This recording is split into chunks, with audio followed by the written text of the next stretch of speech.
Okay. Now I think we're looking at the right thing. So I want to walk through these activities. You should have gone through the quiz and the workboard there, and we should be good to go. I will tell you this is a very strange setting. I'm recording this at a hotel, and it sounds like somebody's running a drill 2 doors down, so I don't know what that is, but I'm sorry if you can hear that in the background. It is what it is. All right, so you have this activity, Sad Sandy, owed First City Bank $600,000 under a 5% note with 3 years remaining to maturity. And due to financial difficulties, Sad Sandy's unable to pay the previous year's interest. First City Bank agreed to settle. So this is the situation where we're settling that troubled debt in exchange for land that Sad Sandy had on the books that had a fair value of $450,000. Sad Sandy purchased the land in 2020 for $325,000. All right, so we've got a series of questions here, and let's see if we can go through and answer them. So first question is, what is the total amount of money owed to First City Bank? Well, if you think about it and look at it, we know we're going to have the $600,000 of principal, whoops, plus we're going to have the previous year's interest that Sandy was unable to pay. So that previous year interest is 5% of 600,000. So that is 30,000 in unpaid interest. All right, under this settlement agreement, is Sandy going to continue to pay cash interest to First City Banks? Well, this is just a reading question, looking up above to see what it says. First City Bank agreed to settle this debt. So no, there is no longer a cash. And there actually is no cash, not interest or principal. Okay, instead of cash or interest or principal, the bank is going to accept land. So we just have a question. What's the value of that asset that First City Bank is receiving? So here's where I want you to pay attention to the fact that from First City's viewpoint, the land has a value of $450,000. That's the fair value.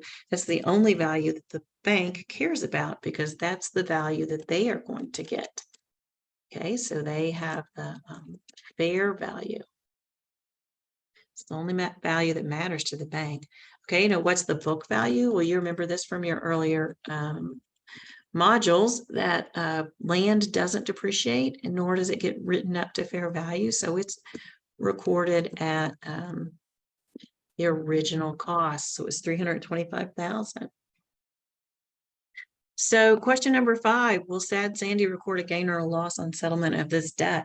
Well, just from an intuition standpoint, we owe $630,000 in cash, and the bank's going to take land for $450,000 instead.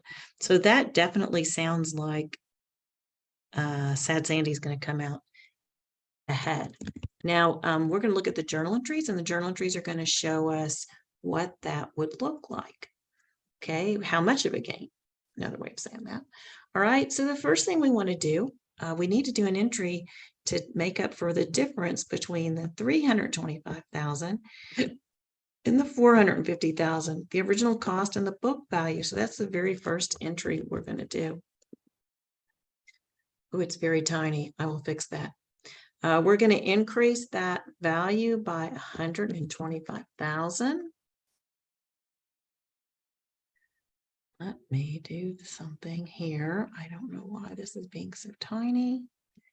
And also do not want it to give me crazy spacing like that. Sometimes when you do these little, try to do a short video, it ends up that you never can do things as simply as you hope.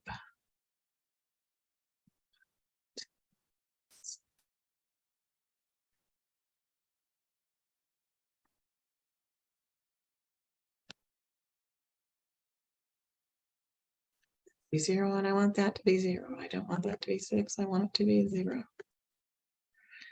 Okay, let's see what happens. There we go. Okay, so we're going to increase the land, and we're going to go ahead and record a gain on the disposition of that land, right? Just as if we'd sold it and gotten cash, which we did not, right? No cash was traded here, but we did basically got to treat it as if it was $450,000 in terms of taking care of some debt. It came to our benefit.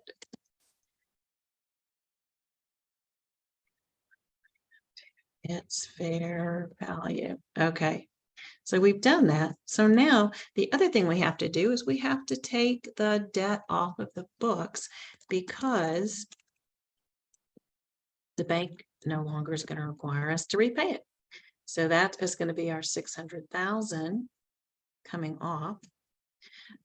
We didn't pay last year's interest, but we did incur interest expense and we did record interest payable. You guys know that from your earlier accounting classes. So this is what came off. We gave up land. I should have left a blank there, but I didn't. Of $450,000. Remember, that's the difference between 325 and 450 was the 125. And so now our land had a value of 450. So we gave that up, and we need to then determine whether we have a gain or a loss. And just like in our earlier chapters, you just look at the journal entry. If we need more credit to make this journal entry balance, then you know we have a gain. If we need more debit, you know we have a loss. Well, here we need more of a credit. So I know in my journal entry, that would be an additional credit. I'm going to try to line these guys up just so they look nice. And that would be 180 to make that balance. So that is how this one would work. There you go. All right. Now we're going to stop and set up the other activity. All right, now this activity is one of the situations where we're going to modify the terms of the debt. So let's look and think through how this one works. All right, so now we have Down Dawn. Down Dawn is having some trouble with debt as well. Down Dawn owed Second Bancorp $25 million under a 5% note that's due December 31st, 2026. This is January 1st, 2024. So there's still 3 more years until this note is due.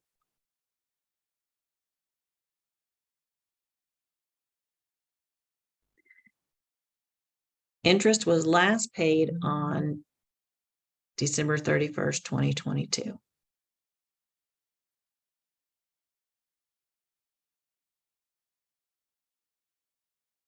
So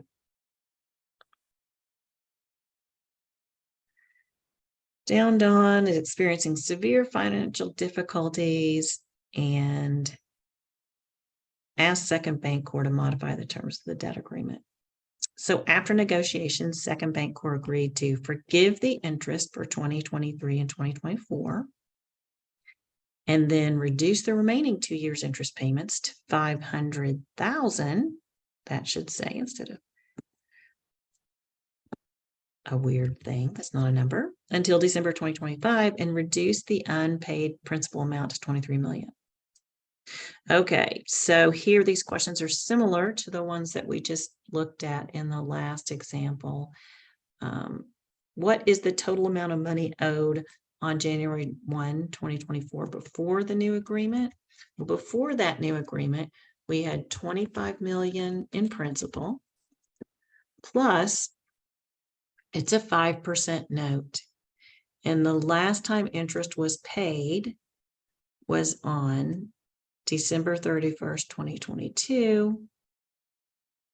So in 2023, no interest was paid. There's not interest due past January 1, 2024. There's just 1 year interest that hasn't been paid. So 5% of 25 million would be 1,250 unpaid. Whoops. Okay, so that's what's sitting in interest payable. This 25 million is the note payable. It is owed, and then 1,250,000 in unpaid interest. So that is 26.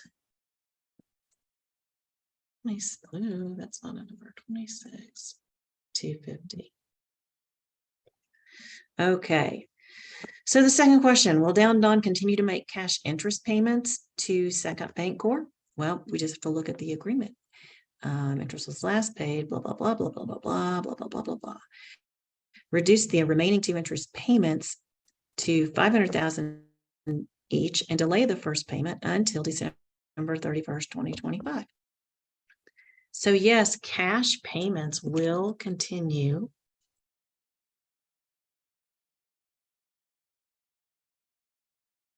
to be made, okay, under these new terms, right? But it's a significantly lower amount.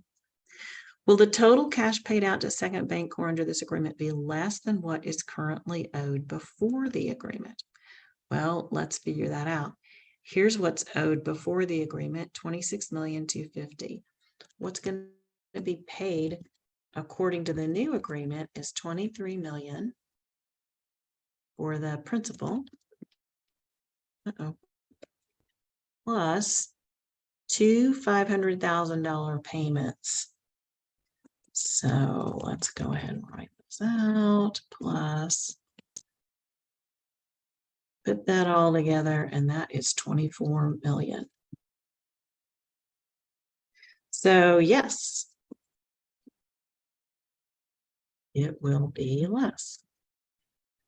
Okay, is Down Don going to record a gain or a loss under this agreement, under these new terms? You can see my notes down there. Let's give myself some room. Well, we're going to get out of 26,250,000 and have to pay 24 million instead. That looks like, yes, there will be a gain, right? That looks like a gain. I think it's kind of strange that we recorded gains in these situations when we're in this situation because we can't pay our debts. It just kind of seems odd, but that is the way that the numbers work out, right? It's to my benefit to not have to pay the full amount that I owe. That's why I get to record a gain.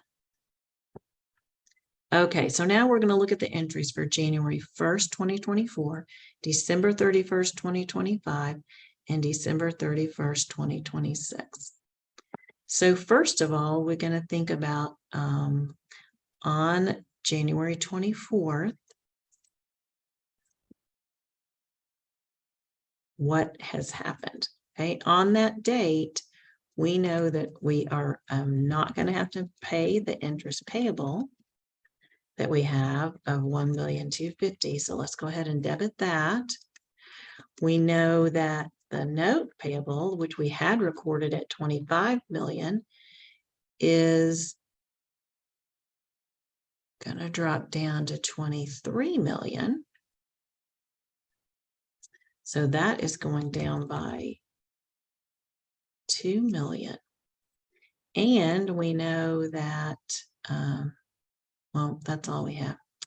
All right, so those two things have happened. We didn't give up any cash or anything else. So here's where we're going to record a gain. And this is a gain on restructuring, right? We didn't settle debt, we're just restructuring it. Right, so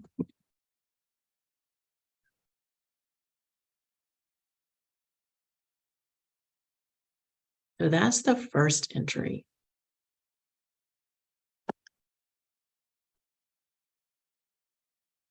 All right, here we go. I gave you the wrong numbers in this entry. So you're like, man, you're doing a recording. Yeah, and I'm not going to go back and redo the whole thing. So You're going to say, oh, in real time, we're going to fix it. Now I have to explain to you why, which I'll do. All right, definitely we got out of the interest payable, $1,250,000. When we're talking about a loan restructuring, however, when we look at what the note payable becomes, we're going to look at the difference between what we owed before, which was 25 million, and what we owe in total, which is 24 million. So that's a decrease of $1 million. Okay, now that makes sense because think about it. I'm still going to end up paying another $1 million in cash payments before I pay the 23. So in total, I'm going to pay 24 million, where before my principal was 25 million. All right, so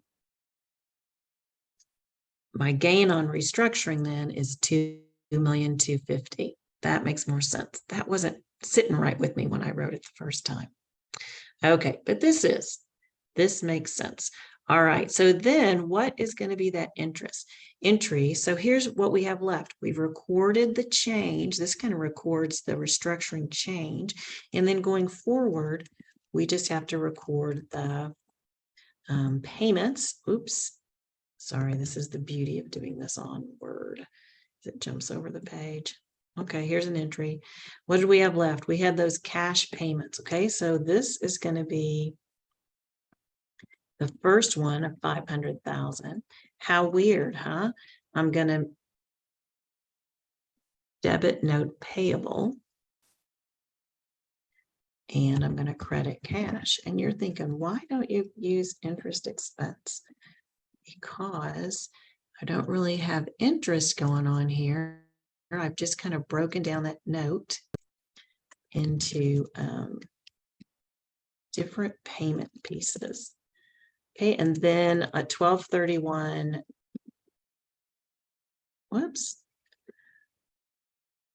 2026, I make another cash payment of 500,000. So that takes care, if you look back up at the terms, that takes care of the two $500,000 payments right here. And then we're going to pay the remaining 23 million.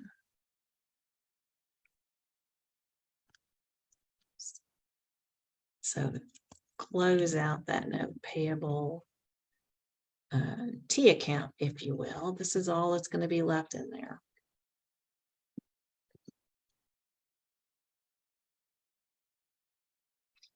All right, now you might want to draw a T account and prove it to yourself, but let's look. Originally, we had a note for 25 million. Look at the journal entries that I've made, and you can see how they add up to 25 million. I had a debit up here in January 2024 of $1 million. And then I had a debit of 500,000 in 2025, and a debit of 500,000 in 2026, and a debit of 23 million in 2026 when I paid off the principal. So that takes care of the 25 million and it's gone. Okay. We paid out cash of 500 plus 500 plus 23, which is 24 million. Originally, we owed 26,250. So our gain makes sense as well. Okay, so that is how that example goes.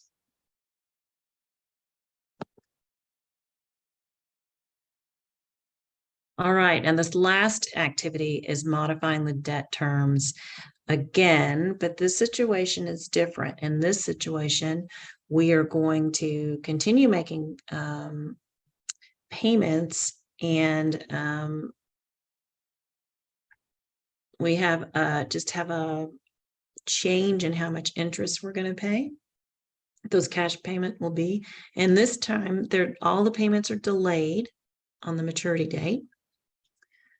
And as we will see, in this situation is different than the last one in one key way, which makes our accounting different. So let's go ahead and work through the questions that'll lead us to that difference. Okay, so what is the total amount owed to the bank before the new terms are put into place? All right, so here we're going to we had principal of 480. plus unpaid interest of the last year, 5%, 5% of 480,000 is 24,000. So we have a total of 504,000 that is owed. Now, looking at the terms, what the bank agreed was that we would reduce interest and the remaining 2 years payments to 11,375. So from 24,000 down to 11,375, and then delay everything until the maturity date. So there's no change to the principal. There is a change to the interest payment amounts. So under this arrangement, will MadMart continue to make cash interest payments? Well, in this situation, it says we're going to delay all payments. Okay, so no cash payments until the maturity date. So that's different. So now let's look at this. Will the total amount of cash paid out under the new terms be less than what is currently owed before the new terms? Well, let's just add it up and see. So we're still going to have to pay out the 480,000. But we're also going to have to pay out 11,375 3 times. Oops. When we do that, we're going to find that to be 514,125. Okay, so we owed 504,000 before we renegotiated. Remember, we're having to renegotiate because we can't pay the 24,000 today. The bank said, okay, let's give you some more time. We're not wiping off your debt. We're just going to give you more time, essentially, and change your terms. So when it's all said and done, we're going to actually end up paying more. So this time, it will be more than what is owed before new terms, before we negotiated. Okay, so it's going to be more. So what this means is to go from 504,000 on January 1, 2024 to 514,125 on December 31st, 2025, 2 years from now. That means there's interest. There's some interest. So we need to figure out what the interest rate is. So what is the interest rate? Okay, so here's how we're going to do this. We're going to use our present value factor table. But the first thing we're going to do, we don't know what factor we're looking at yet. And the way we're going to figure out what our factor is we're going to say, what percentage, whoops, I wrote the numbers wrong. 504,000 is what percent of 514,125? Okay, and we do that, we're going to get 0.9803. 0.9803 is the factor that we're looking for. Okay, so when we look at the present value of one table, whoops, we look at n equal to, and you just look at the table. I had a table up here earlier. I don't think I do anymore. But if you do that, you're going to see that at n equal 2 and I equal 1, the factor there is 0.9803. So 1% is the interest rate. Okay, for those next 2 years. So that's how we figured out the interest rate, 1%. Will MadMart record a gain or a loss? Good question. There's not going to be a gain because we're going to have to pay more. However, there's not going to be a loss. We're not going to have either one. Or E. Spelled that wrong. No, I didn't. Crazy how sometimes you say things out loud and go, wow, I didn't spell it right. Neither one. But there will be interest expense for the 1% interest expense over those 2 years. So let's think about what those journal entries are going to look like. Well, we're not going to make any cash payments until later. We're not getting out of any cash payments, so we don't have any entry to make. We just have new terms to deal with. On December 2024, my computer thinks it knows what we're going to do. We need to recognize the interest payment for 2024. And the way we're going to do that is we're going to record interest expense. And it's going to be 1% of our outstanding balance, which was $504,000. So it's going to be 5040. But remember, we're not paying that yet. We don't make any cash payments until the maturity date. So we would record interest payable. And then on 12/31/2025, we're going to record interest expense again, not the same amount, however, because now we have 1% of the whole amount that we owe, which was 504 plus 5040. Okay, and so we need 1% of that total. Whoops. And we're going to get 1% times our 504.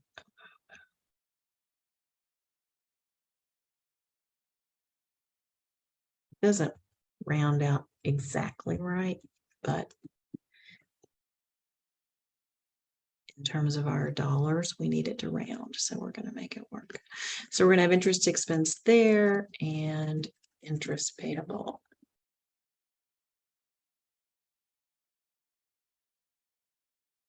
$5085.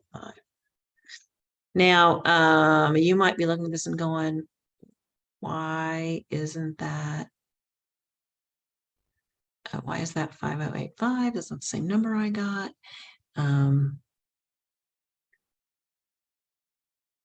We'll show you how to make sure that that is the right number that we need, right? Our total interest is going to be the difference between 514,125 and 504, which is 10,125. So these two, 5,040 and 5,085, total interest expense there has to add up to that same number, 10,125. All right, we're not done because we also have to write off the note.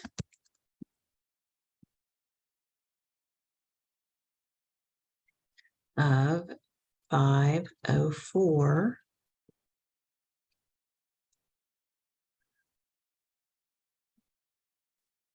We have to write off the interest payable. Now you will see, if I add up those interest payables, 5040 plus 5085, I get 10,125. Okay, so settle. Well, this is the settlement date. When I actually have to pay cash, I have to pay out the 514,125. So there you go. Those are the entries that are going to be made. So this situation is different than the situations before because we ended up having to pay more than what was owed, which means we're going to have additional interest. We have to figure out what a new interest rate is. We record that interest expense. In this particular example, we didn't make any payments to the maturity date. We could have had a situation where we had to make those payments along the way. That would just change these interest payable amounts. But there you go. that is how this one works. So now we've looked at all three examples of debt restructuring.